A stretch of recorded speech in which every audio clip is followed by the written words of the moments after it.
At 6:02 p.m., my keycard went red on the scanner of the company I co-founded. There was no error message, no call security screen, just a flat beep, the kind you hear when a hotel door decides you don't live there anymore. I tried again. Red. In the glass lobby, our logo, Sparrow Systems, floated on a backlit wall I designed with the contractor because warm and competent tested better than disruptive in our first client interviews. People passing by smiled awkwardly, like I'd spilled something and they were too polite to stare. I texted Owen, husband, CEO, the boy who used to take midnight buses with me to hackathons and once fell asleep on my shoulder with a post-it stuck to his cheek that said, "Don't forget unit tests." Maya, my badge is dead. Joke? Typing bubbles. Then nothing. The receptionist, new, pale pink blazer, the nameplate read Tara, shifted in her chair. Ms. Green? I was told to let you know tonight's run-through is invite only. Invite only. For the launch I'd written the original spec for, long before we had investors or a PR firm to teach Owen how to fake laugh on podcasts. I swallowed and tried to keep my voice professional. I scheduled the run-through. Tara's eyes darted to her screen. There's, like, a memo? From legal. It says all rehearsals are limited to public-facing personnel, per investor relations. She winced, as if the phrasing had sharp edges. Public-facing. I looked down, black jeans, white sneakers, the same uniform I'd worn through 18 months of prototypes and brown bag lunches. My reflection in the glass read tired but human. Apparently not public-facing. The elevator doors opened. Owen stepped out in a navy suit he never would have touched 2 years ago. Beside him, his mother, Vivian, wore the sort of understated cashmere that screams old money without raising its voice. PR director behind them, investor rep right after. A tiny sequined universe orbited around my husband now, passing memos about me while I waited in my own lobby. Maya, Owen said, voice soft like he was soothing a skittish dog. I was going to call. Before or after the launch you removed me from? I asked. It came out too calm. Vivian touched his sleeve. She was careful that way, contact that played on camera as maternal support, not control. Sweetheart, we're late. Owen's eyes barely met mine. It's optics. Venture West is sending 3 partners tomorrow. They want a single message. We agreed, executive coaching thinks it's best. To pretend I don't exist? He glanced at Tara, embarrassed. Can we take this upstairs? You locked me out, I said, gesturing at the scanner. Upstairs isn't an option. Vivian stepped in, her tone syruped with civility. Maya, dear, you know how these things are. The market reads subtleties. Too many voices dilutes leadership. It's standard for family to step back at this stage. Family. The word landed like paperwork on a desk, filed, stamped, properly contained. I thought of the early nights when family was 2 humans and a borrowed espresso machine that spit grounds into our prototypes. I thought of Owen in thrift store hoodies, not Hermes ties, whispering to me, we're going to do this, right? Like it was a promise we were both making to each other. My phone buzzed, a Slack DM from Jonah, our first engineer. They're saying the stage deck is final without you. I'm sorry. IR pushed hard. I had options, fight here, in the lobby, give the cameras a story, or walk. Maybe the bravest thing sometimes is choosing the door that doesn't slam. Good luck with your single message, I said, and handed Tara my visitor sticker, the one she'd offered like a band-aid for a bullet wound. Keep it. You may need it for whoever gets edited next. I didn't drive home. I didn't even open maps. I walked 3 blocks to the cheap Vietnamese place we'd taken our first intern to when we couldn't afford raises and got 2 bowls of pho to go. The owner, Mrs. Tran, recognized me. Big launch tomorrow, she said, tapping the counter with a ladle. You bring us luck, Maya. Something inside cracked. Maybe this time, you should wish it to my husband, I said, softly. She packed extra herbs without asking, as if freshness could fix what money had spoiled. Our apartment looked like a magazine shot about people who never actually sit down.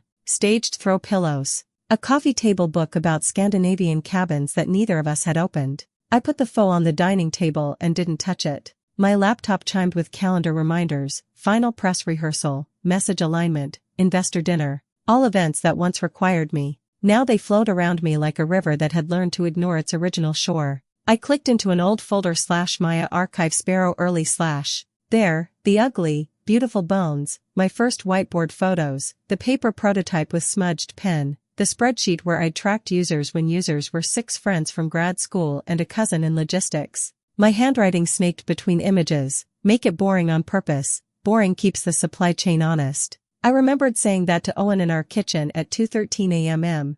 both of us barefoot, noodle cup sweating on the counter. He'd kissed my wrist and said, "You make boring sound like poetry." At 8:41 p.m., my phone lit up with a new thread in the exec chat, launch run-through, final notes. I wasn't tagged. The PR firm had pasted talking points about founder clarity and consistent leadership image. A line caught my eye, limit appearances by non-executive family to reduce narrative drift. I read it twice. Non-executive family. That was me, downgraded to a relational footnote. I put my phone face down and finally ate the faux cold. It still tasted like warmth. At 9:18 p.m., Jonah texted privately, "I left your name on the About page. If they scrub it, I'll restore the commit history." I stared at the message until the characters blurred. Nothing is more loyal than the first person who believed in your idea because they believed in you. By 10:03, the apartment felt too bright. I shut off the big lights and sat at the window with the city moving under me, ambulances threading through traffic, a jogger with a headlamp cutting a white line on the dark sidewalk, the opposite building's windows glowing with other people's dinners and laughter. Somewhere, Owen was running the speech we'd once drafted together, the joke in the middle to reset the room, the short pause after the word trust. Without me, would he pause at all, or power through, assuming confidence would substitute for honesty? I packed. Not everything. Enough. Jeans I love. The sweater with a hole at the cuff Owen said looked undergraduate. My old DSLR, batteries still charged because a stubborn part of me always kept them that way. On the way out, I grabbed the ceramic mug from the cabinet, the one our first client had made, hand-stamped with our earliest logo. We'd cheered with it over cheap sparkling water when their contract renewed. It fit in my fingers like certainty. I drove north, not fast, feeling the city loosen finger by finger from my shoulder blades. The highway opened, the air turned briny. My aunt keeps a place on Cape End, a modest shingled cottage with crooked floors and a door that sticks if you push instead of lift. I hadn't been there in years because weekends got eaten by just one more deck.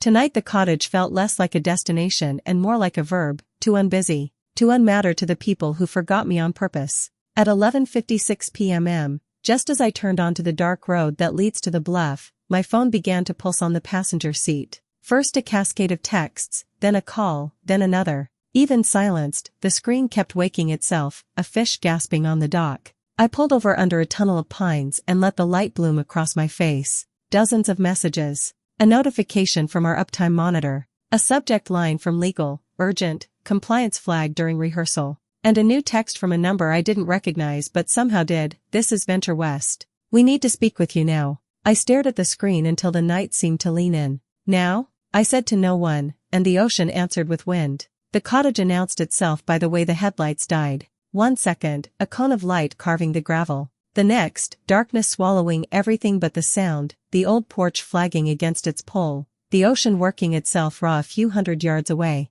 When I stepped out of the car, the air tasted like salt and pine needles. The door stuck like it always had. I lifted then pulled, and the latch gave with a small, satisfying surrender. Inside, the inventory of a place that doesn't demand anything from you. A low couch with a throw that never pretended to be a design choice. The round kitchen table with 2 mismatched chairs because my aunt never got around to finding a set. A narrow bookshelf holding old paperbacks that smelled like other people's winters. I set my bag down and listened to the quiet argue with the wind. My phone lit up again. Venture West. Legal. Jonah. An unknown number that might have been press. I put the phone, face down, in the ceramic bowl that holds shells and parking receipts from summers my aunt says were loud with teenagers. The bowl made a small clink when glass met glaze, like two honest things greeting each other. The cottage has a ritual. My aunt taught me when I was 13 and sulking about a cancelled beach day. First, boil water, she said. Tea makes decisions kinder. I filled the dented kettle and set it on the gas flame.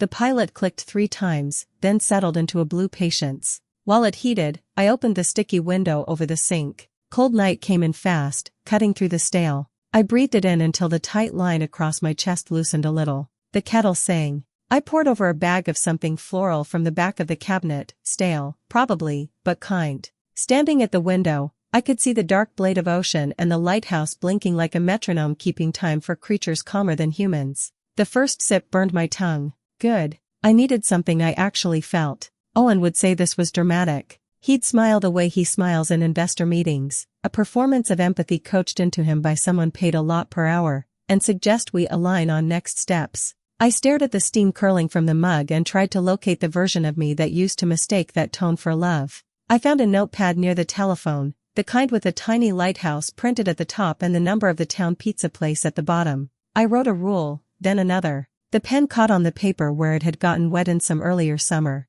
I don't fix messes for people who removed my badge. If I speak, I'll tell the truth. No spin. I will not meet in rooms where I'm expected to be grateful for breathing. My time is work. My care is a gift. I'll know the difference. I choose projects and people who don't require me to shrink first. I underlined the fifth rule until the paper almost tore. The phone in the bowl buzzed again, vibrating the shells into a tiny, restless chorus. I didn't turn it over. Instead, I unpacked small things that act like anchors, the sweater with the cuff hole, my DSLR and the lens that still sticks if you twist it too quickly, the mug with our first logo pressed slightly off-center. I ran hot water over the mug and watched the glaze bloom warm. Then I stepped outside. The porch boards complained with old noises. The wind picked up around the bluff and slapped my hair into my mouth. I sat on the top step and let the night do the talking. The ocean doesn't apologize for its volume, it also doesn't explain itself. It just is. Somewhere, down the coast, another cottage light blinked out.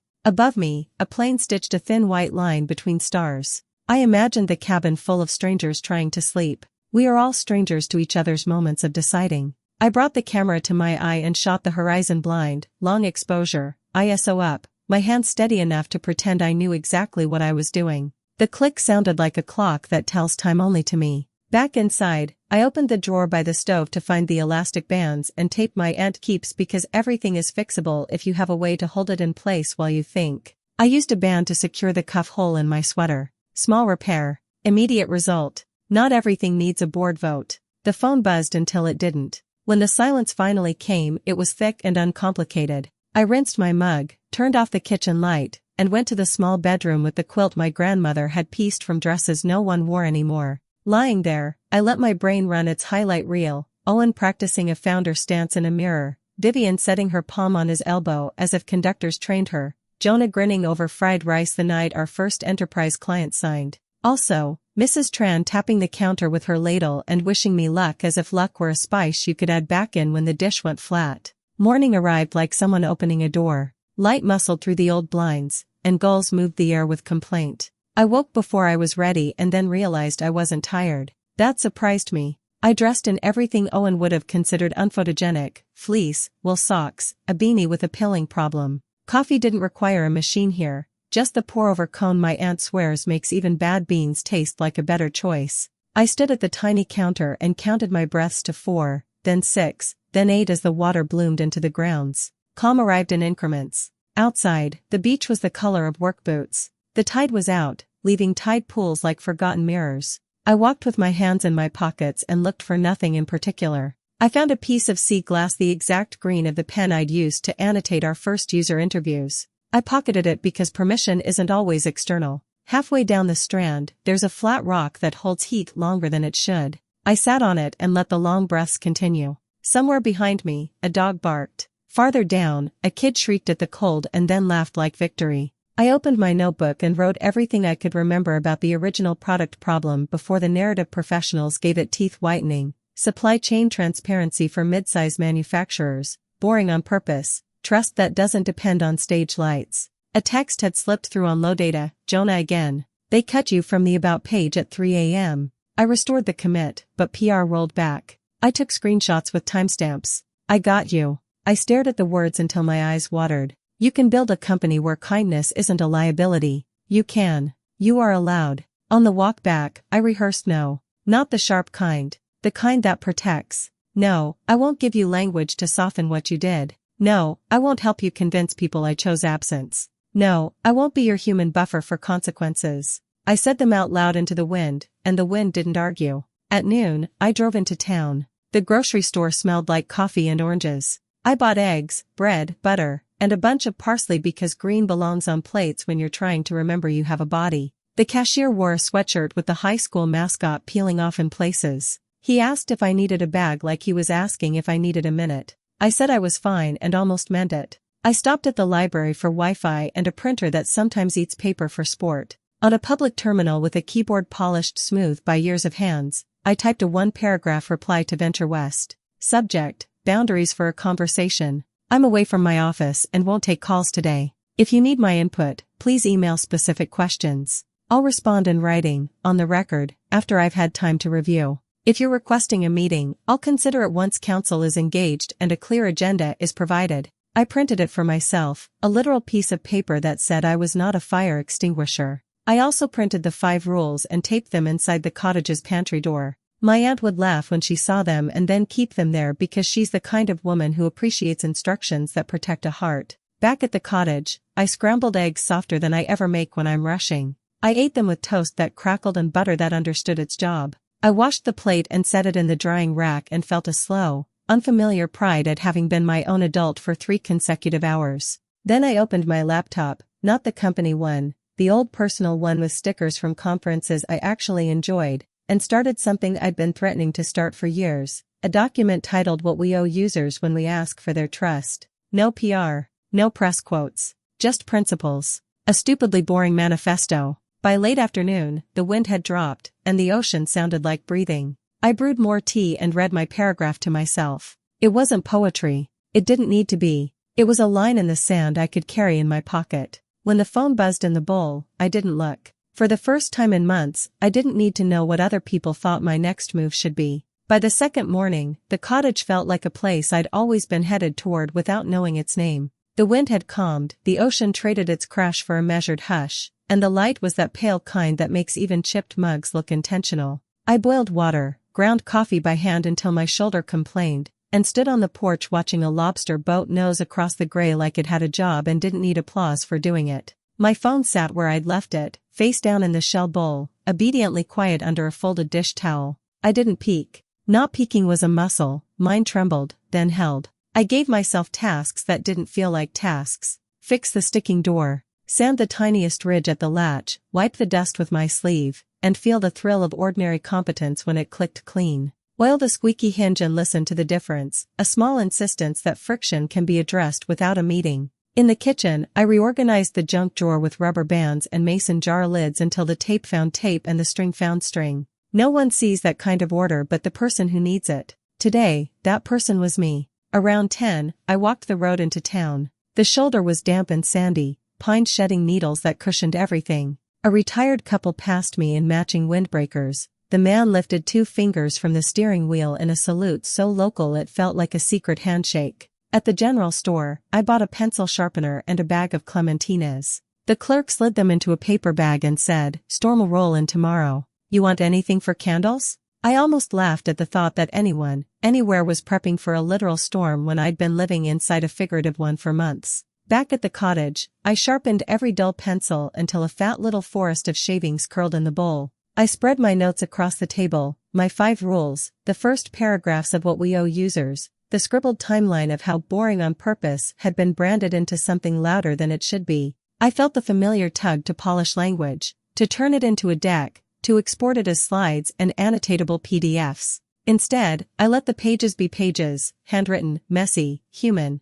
At noon, I cooked. Not breakfast for dinner ironic. Not performative wellness. Eggs again, this time in olive oil I heated until it just thought about smoking. I dropped garlic in, then breadcrumbs, then poured the eggs and shook the pan like my grandmother used to, parsley at the end like confetti you throw for yourself. I ate at the little table with the door propped open to let in a band of cold. Every bite tasted like proof of the small thesis I was building. Quiet things count even if no one claps. After dishes, I pulled out the DSLR. It was heavier than my phone, weighty in a way that asks you to commit to a frame. I walked down to the bluff and tried to make the ocean look like itself. No filters. No pop. I shot the curve where wet sand mirrors sky, the split second where a wave gives up and slides back, the quiet geometry of beach grass and wind. The camera made its reliable sound and each click felt like a tiny permission slip. Keep seeing. When I came back up, an envelope was tucked under a rock on the porch table. The address line said M. Green in my aunt's looping hand. The return was the cafe in town.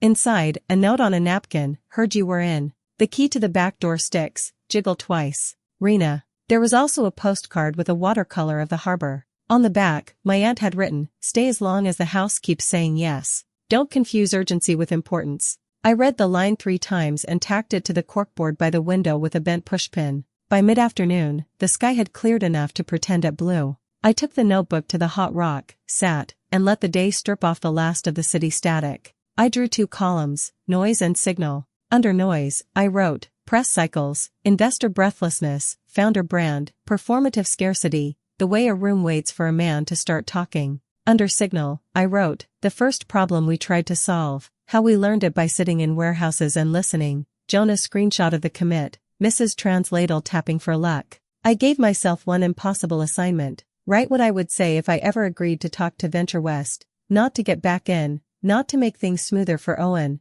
but as someone who knows where the floor is. What I'd require to stand in a room without bleeding dignity. I started a list, stubborn as granite. Written acknowledgement of original contribution on the record, with version history attached. No NDAs gagging the truth under the guise of reputation management. My presence not as spouse, not as non-executive family, but as architect of the early product and keeper of the boring parts everyone now wants to skip. A statement of values that would cost them something if they strayed. Values you can't be fired for. Values that don't evaporate in a downturn. And, they say please. Not performatively. Actually. I closed the notebook and felt something like alignment click into place in my sternum. I wasn't planning a comeback. I was reteaching my mouth how to refuse. Late afternoon slid into that long gray that New England does like an old habit. I made tea again, the floral bag now soggy from overuse, and built a small fire in the cottage stove with the same methodical care I used to devote to debugging, paper, kindling, breath, patience. Smoke thought about being stubborn, then changed its mind and went up the pipe like it remembered how. Only once did the shell bowl thrum. A single buzz, no chorus. I looked over before I could stop myself. The towel had slid, a corner of the screen showed the preview line of an email. From Venture West, agenda draft and ground rules for a written exchange. I reached, then didn't. I took the towel and draped it fully, like tucking in a restless child. Instead, I read. A hardback I'd grabbed from the shelf mostly because its spine was intact. Essays by some professor whose name I didn't recognize about attention being a moral asset, not an economic one. I underlined, to decide what to attend to is to decide what to be. I wrote in the margin, okay. Evening came through the windows early, as if it had a dinner to get to. I made a simple soup, canned tomatoes, onion, a carrot that had ambitions to be a better carrot, a heel of bread toasted in the pan after the soup left, but this time I set an extra place. Not for anyone. For the part of me I'd been postponing. I ladled seconds. I ate them, too. I showered without rushing and put on the softest clothes I own. In bed, I held the camera, not to shoot, just to remember that I know how to look. I thought of our logo glowing in the lobby and how it will glow no matter who's allowed upstairs. I thought of Owen's new laugh and the way he must practice it like blocking for a play. I thought of Vivian's hand on his elbow, an elegant metronome keeping time for a son who lost his own. And then, because I didn't want to dream of any of them, I thumbed through the back of my notebook where I'd taped my 5 rules. I added a 6th in smaller handwriting because it felt like it belonged. I don't go where I am an alibi. The cottage creaked in agreement. Sleep came not as a surrender but as a decision, the way the tide decides the exact moment to turn. Somewhere far away, rooms were still lit fluorescent and voices pitched high with fixing. Here, the only negotiations were between wind and wood. When I woke in the dark to the soft patter that means rain is practicing before the real show, I listened, counted to 8 with my breath, and let morning take its time finding me. I lifted the towel at 7:12 a.m. because choosing not to look had done its job. The subject line from Venture West waited like a held breath, agenda draft and ground rules for a written exchange. I read it at the little round table with a mug that still remembered last night's tea. Their email was crisp, heavy with careful nouns, governance concerns, reputational risk, clarity of narrative. They proposed 3 paths, a private call with off-the-record understandings, a short joint statement drafted by their PR, or a written Q&A conducted for context, not attribution. Every option was an invitation to become a soft landing pad. I closed the laptop and set my 5 rules beside it like witnesses. Then I did 3 ordinary things before touching the keyboard again, made coffee, opened the door for the ocean to say whatever it wanted, and pulled on my sweater with the mended cuff. Small armor. When I started typing, the words arrived like water under a skiff, steady, carrying. Subject, written engagement, terms and scope. Thank you for your note. I'm willing to engage in writing only. No off-record agreements. All exchanges are on the record. No NDAs. I will not retroactively erase my role or feelings to stabilize anyone else's narrative. Questions must be sent via email. I will respond within 48 hours. My replies may be quoted in full, not selectively. Any joint statement must include a factual acknowledgement of my contributions, product spec, early client acquisition, initial compliance architecture, with references to dated materials. Any correction Sparrow publishes, site/about/history, must include version history. I am not available for phone or video. I am not returning to operational involvement. Do not represent otherwise. I'll also publish an independent piece about user trust. It will not mention VentureWest by name. If these conditions are acceptable, send your written questions. I read the email twice, the way you look both ways on a one-lane bridge even if you can hear the silence. Then I attached 3 PDFs, the photo of our paper prototype, the early client spreadsheet with my initials in the margin, and the compliance draft I wrote after interviewing 3 warehouse foremen about audits and embarrassment. Receipts, not weapons. Before I hit send, I opened a new document and titled it on being the unphotogenic co-founder. The first sentence arrived exactly as it wanted to. Some work is not telegenic, and that's the point. I didn't overpolish. I wrote like I was walking beside someone who needed a handrail. Send. The whoosh sounded louder than usual. I stood up and let my legs shake until they didn't. The reply came faster than I expected, as if someone had been waiting just the other side of my boundary. Subject, accepted, with clarifications. They tried to swap will form in 2 places. I swapped them back and added one more term I hadn't known I needed until the cursor blinked at me like a steady heartbeat. I won't be your alibi.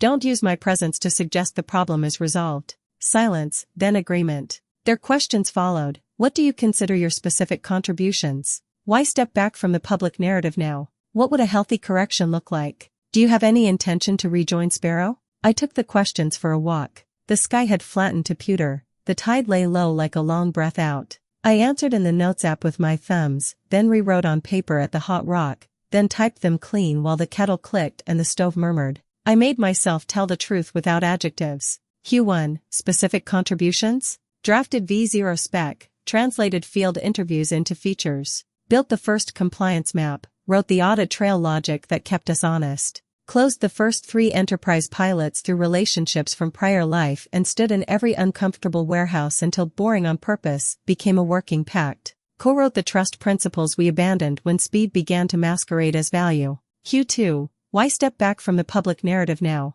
I didn't step back. I was removed for optics. I chose not to correct a lie in real time because the price of standing in a room that required my erasure was too high. Q3, what does a healthy correction look like? Not a paragraph that flatters me. A changelog with dates. A public are bad without euphemism. The commit history restored, not a tribute post. An internal email to employees acknowledging what gets lost when leadership image outweighs truth. Q4, intention to rejoin Sparrow? No. My work is to build things that honor users, not to patch over a culture that treats people as props. I hit send and shut the laptop before I could reread myself into a different person. With the big thing done, I did a small thing, took a clementine from the paper bag and peeled it slowly, trying to keep the skin in one long spiral. I got almost there before it broke. Good enough still smelled like sun. By afternoon, my essay was a living thing. I cut out the parts that were just me trying to win and kept the parts that could be useful to anyone who's ever been told you're not the image.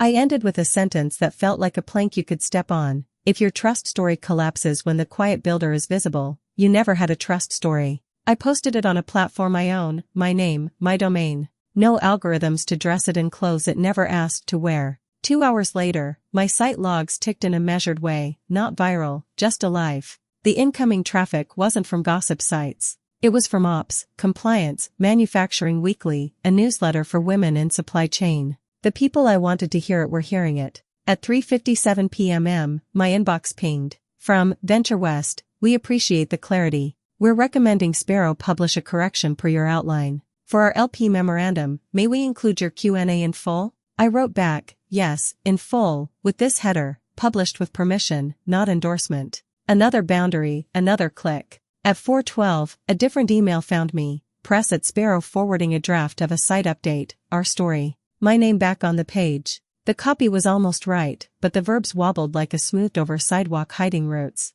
Maya supported. Supported is what you call someone who brings snacks to meetings. I crossed it out and sent, try, co-authored, architected, closed. Verbs with weight. Then I added, include the dated archive. If you're going to fix it hard. The phone rang then, not buzzed, an actual call pushing through Do Not Disturb. Jonah. I picked up. They're doing it, he said, breathless. Version history is live. The old commit with your name is on the page, timestamp and all. I saved an offline copy in case they get cold feet. Also, don't kill me, but I sent your essay to 3 ops leads who matter. They needed to see it. I won't kill you, I said, and surprised myself by laughing. That's the nicest thing anyone's done for me all week. He hesitated. There's one more thing. Owen texted me 2 minutes ago. Can you get Maya on a call? We need to align. I told him you're not taking calls. He said Vivian wants to drive out. Tell him not to, I said. My voice didn't shake. If they need something, they can read.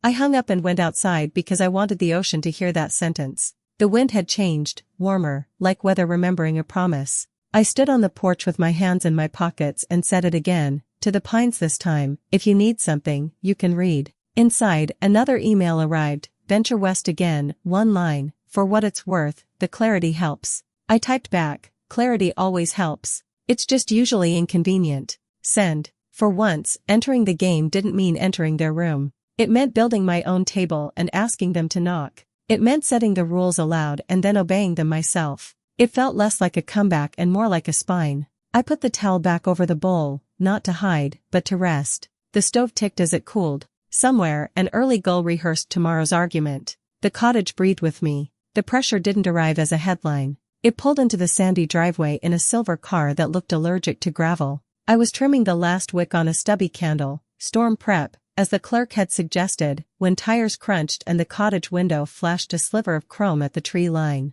The door stuck like always. I lifted, pulled, and stepped onto the porch in fleece and wool socks. Vivian Morrison climbed out of the back seat as if the ground should be grateful to have her. No PR person, no entourage. Just a cashmere coat, shoes that had never met a puddle, and sunglasses too large for the gray morning. Maya, she said, voice pitched to the exact register that reads civil on microphones. I tried calling. I don't take calls, I said. It's in the memo. The driver stayed by the car, hands behind his back, gaze on the ocean like he'd been coached to admire nature while his employer conducted business. Vivian approached the steps but didn't climb. Her eyes flicked over the porch, the towel-draped bowl, the pile of split logs. I watched her take in the setting the way she takes in a boardroom, an inventory of what might be leveraged. I came as your family, she said. You're not my family, I said, because truth is a muscle and mine had warmed up. She adjusted the strap of her bag. As someone who cares about my son, then. He's unraveling.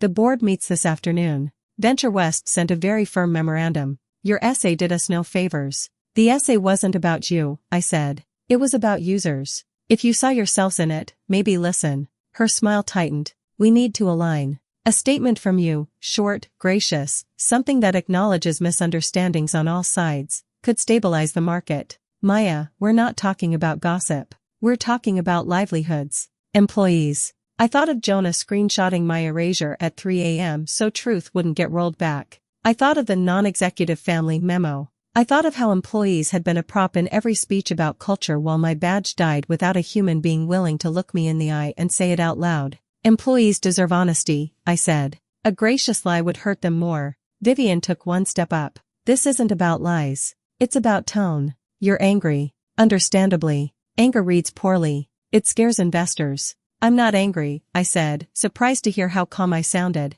I'm finished. She exhaled, the kind of sigh that costs 3 carats. Fine. Let me be explicit. There is a substantial compensation package contingent upon your cooperation. We can provide counsel, an agreement that protects you, letters for your next endeavor. The firm will recommend you to our network. Doors open, Maya. Or doors close. Which doors? I asked. The ones to rooms that require me to disappear at the threshold? A muscle twitched near her temple. Do you want to live out here the rest of your life? In a cabin? Honestly. The word hung between us, upholstered in velvet and poison. I glanced past her at the ocean's unbothered shoulder and then at the pantry door inside where my rules were taped. I didn't invite her in. The cottage has its own boundaries. I decided to respect them. Vivian, I said, you drove 3 hours to deliver bribes and threats without using either word. That's skill. But I don't work for you. If Spiro wants to correct the record, they have my terms. If Owen wants to apologize, he can do it without cameras.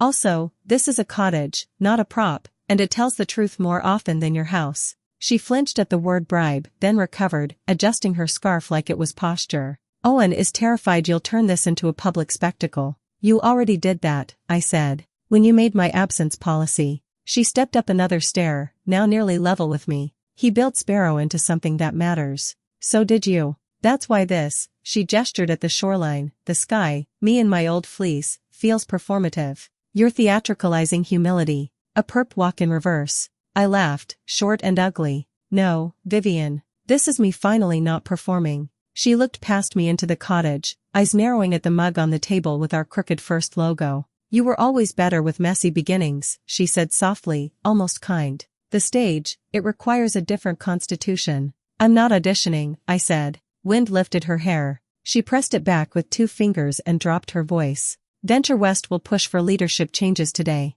If Owen steps down under duress, it will define him forever. Help me avoid that. Help him resign with dignity, on a timeline that lets us protect equity. Be generous, and we will be generous in return. There it was. The true ask under the styling. I stood very still and let myself feel the old reflex, the instinct to fix, to translate, to make smoother the jagged parts of the men I loved so the world would be gentler to them. I recognized it like a habit you don't want to keep but still miss in your hands. No, I said, and this no didn't need scaffolding. He can write his own dignity. We stared at each other long enough for a gull to argue with another gull and win. The driver shifted his weight, the car ticked as it cooled. Then at least meet him, she said. He's in the car. Of course he was. Hiding behind tinted glass while his mother negotiated his future like a seating chart. The old me might have accommodated, might have allowed just 5 minutes to become an hour of emotional janitorial work. The new me kept her feet on the porch and her voice balanced. My terms are written, I said. If he wants to send an apology by email, he may. If he wants to read, he can. If he wants me to hold his hand while he steps down, he cannot. Vivian blinked, once, slowly. Something like respect passed over her face and then left before it could get comfortable. He loved you, she said, toneless. He still does, in his way. I know, I said. His way is the problem. She put her sunglasses back on although the sun hadn't arrived, then descended the steps. At the car door, she paused. One last thing. Your manifesto. She seemed to taste the word before using it. It is being circulated among our LPs. Whether you intended it or not, you have a seat at a table. Be careful what you set on it. That's the point, I said. My table. My seat. She gave a curt nod, slid into the back seat, and the door shut with a sigh that sounded like expensive weather stripping. The car reversed carefully, respecting the ruts, and disappeared through the pines. My hand shook after they left. Not from fear, from the exertion of not picking up what was being handed to me. I went inside and stood in front of the pantry door. I read each rule out loud. When I came to number 6, I don't go where I am an alibi, my voice steadied. The shell bowl buzzed once. Jonah, FYI, Sparrow just published the correction. Version history linked. Your verb survived. People in the Slack are stunned. In a good way. Also, warehouse client from year 1 emailed the general inbox asking for you by name. Pressure, I realized, isn't just what pushes you down. Sometimes it's also the hand at your back, reminding you forward exists. I typed to Jonah, thank you. If they ask for my email, you can share it. Then I closed the computer and took the camera to the bluff. The storm was coming, the light had that preface to rain. I framed the horizon and let the shutter work. If they needed me, they could read. If they wanted me, they could meet me where I am. The ocean kept its appointment with the shore either way. I said yes to both meetings, in that order that kept me solid. First the warehouse that taught me what boring on purpose meant, then Owen.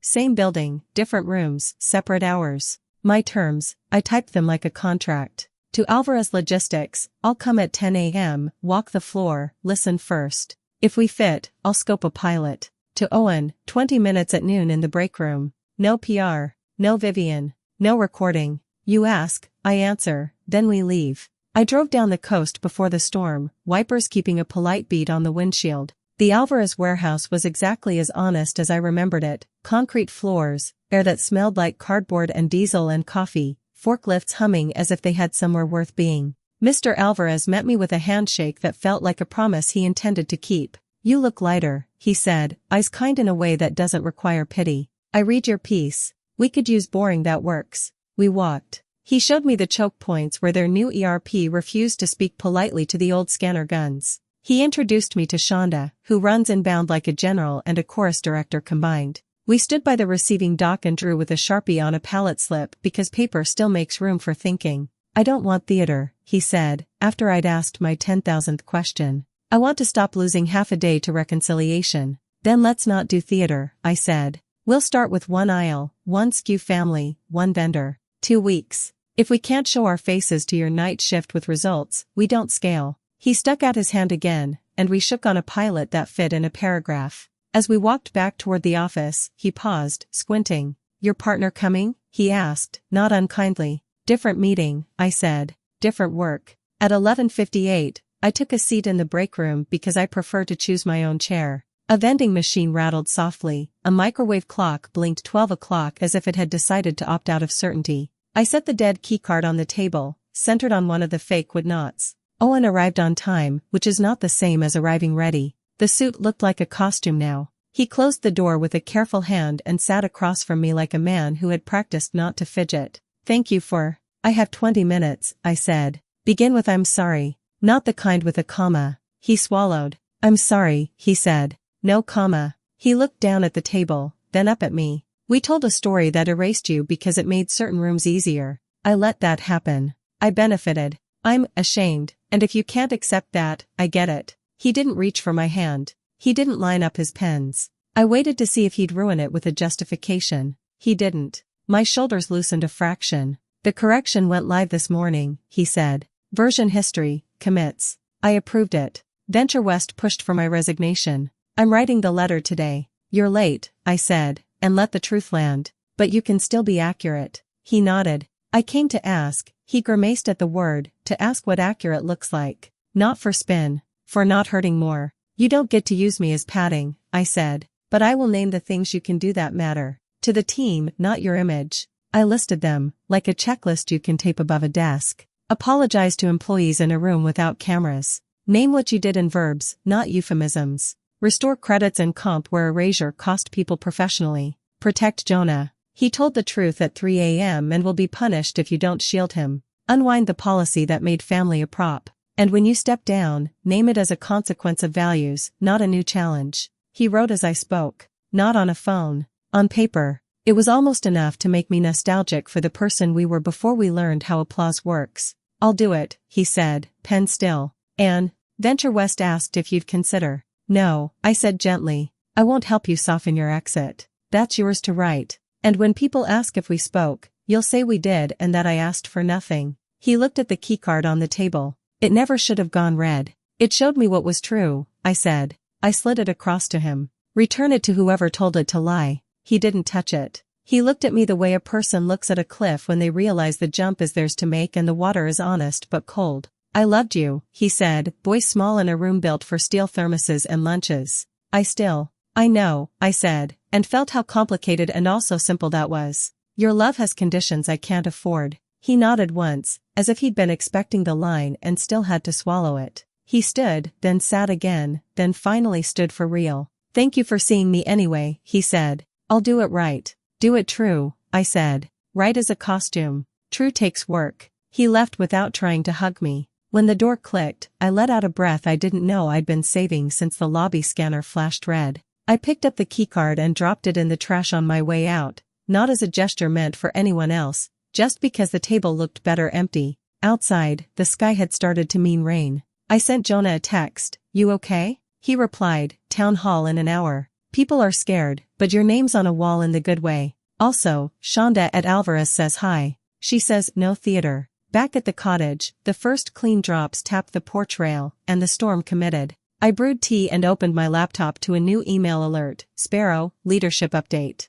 Owen's resignation letter was short. He used verbs with weight. He apologized to the team in the first paragraph, not the last. There was a sentence that read, "When our narrative erased the builders, we left the truth." No heroics. No horizon-chasing jargon. He signed it without titles, just his name. I didn't reply or forward. I closed the tab and opened a new document, Alvarez Pilot, Scope V1. The cadence in my head shifted from defense to design. I wrote for an hour and a half without checking anything that wasn't the next honest sentence. By evening, the storm stood right over the cottage, rain laying down a steady drumbeat on the roof. I taped my scoped plan to the pantry door under the rules because it helped to see both at once, what protects me, what I'm building. I texted Mr. Alvarez a photo of the first page. He answered with a thumbs up and a photo of the receiving dock like a stage waiting for a play that is actually work. I printed one of the photos from my camera, the long exposure of the horizon I'd taken the first night I got here, and pinned it above the table.